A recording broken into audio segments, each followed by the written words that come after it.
Brosur halaman 5, hadis yang di atas.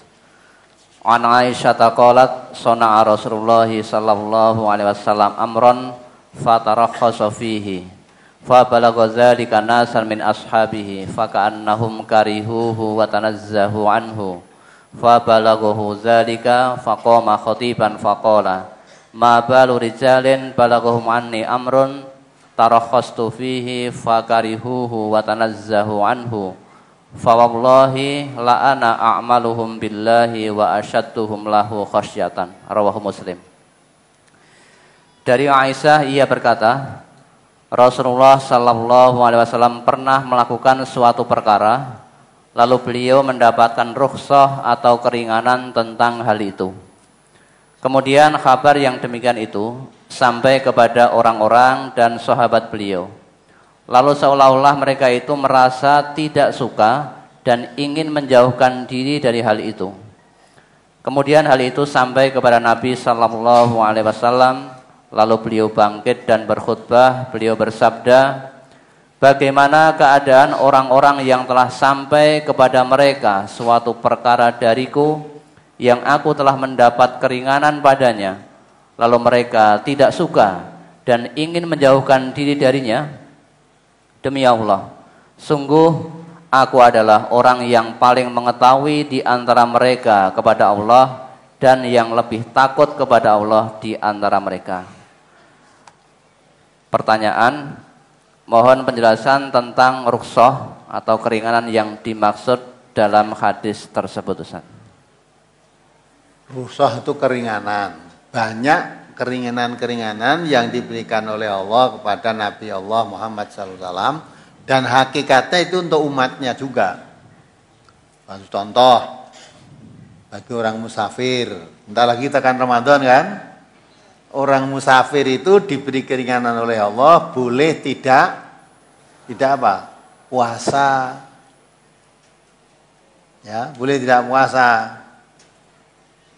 Juga boleh mengqashar, boleh menjamak sholat orang musafir. Nah, itu diberi keringanan. Artinya melakukan sholat yang mestinya, misalnya sholat duhur dan asar mau dijamak. Menjamak itu waktunya dikumpulkan menjadi satu.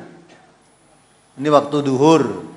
Karena saya dalam keadaan musafir, sholat duhur akan saya lakukan setelah sholat duhur sekaligus sholat asar pada waktu duhur itu. Nah. Atau saya lakukan sekaligus, di samping waktunya dikumpulkan, rekaatnya dipotong, diringkas, dipendekkan, dikosor, dipendekkan.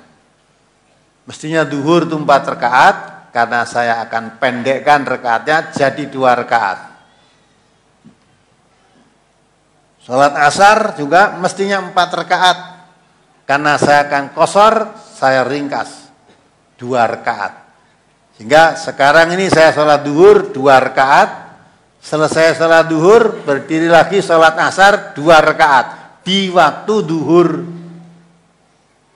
Atau itu yang disebut jamak takdim. Atau karena waktu duhur kami masih dalam kendaraan atau di mana, udah nanti tak akhirkan saja.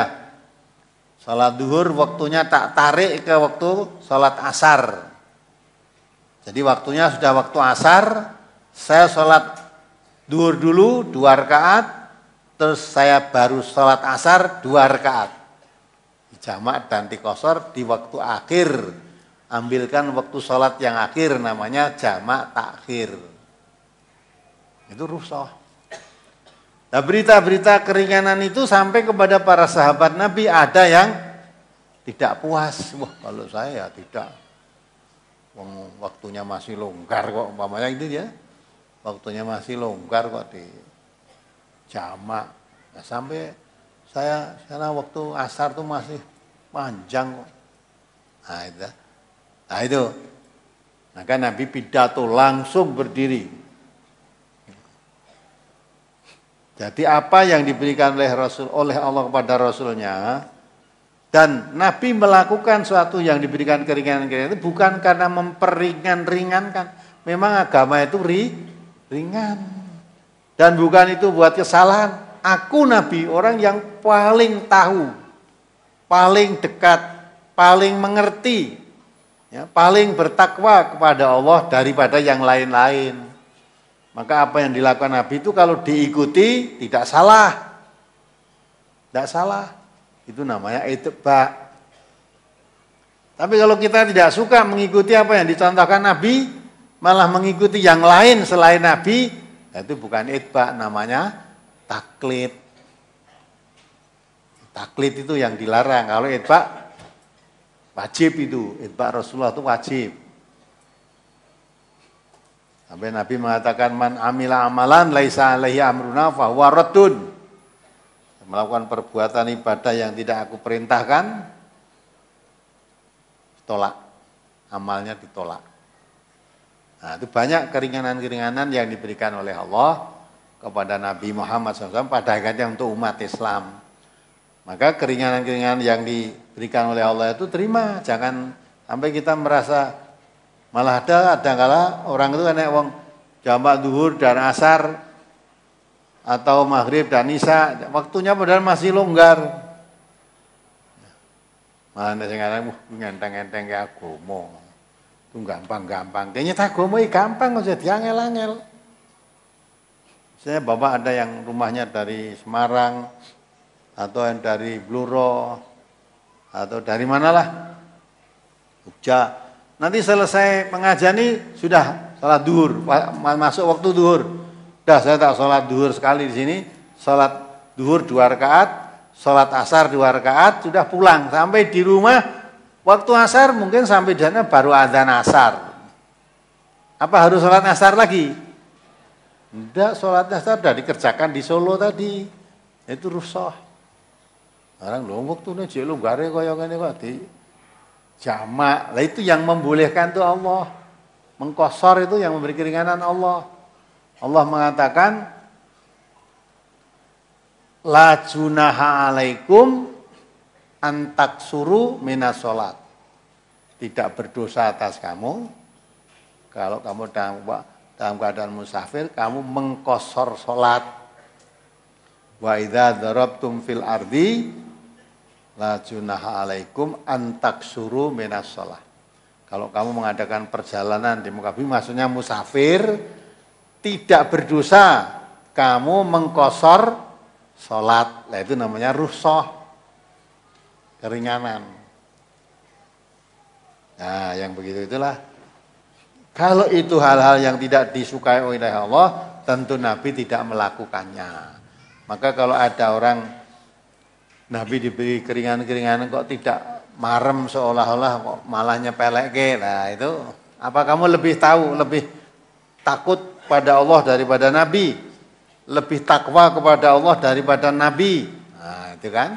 Maka Nabi menekankan di sini. Demi Allah, sungguh aku adalah orang yang paling mengetahui di antara mereka kepada Allah dan yang lebih takut kepada Allah di antara mereka. Yang lebih mengetahui. Orang muslim harus yakin tata cara pendekatan diri kepada Allah yang paling diterima, paling tahu itu adalah tata cara yang dilakukan oleh Nabi. Maka Allah pun memerintahkan kalau kamu cinta kepada Allah, ikuti aku. Nabi Muhammad disuruh menyatakan begitu oleh Allah. Qul in kuntum tuhibbunallaha fattabi'uni. Katakan Muhammad, kalau kamu cinta kepada Allah, ikuti aku Nabi ini. Jadi kita mengikuti Nabi itu tanda kita cinta kepada Allah. Kalau mengikuti Nabi tidak mau malah mengikuti yang lain, itu tanda benci kepada Nabinya dan bangkang kepada Allah.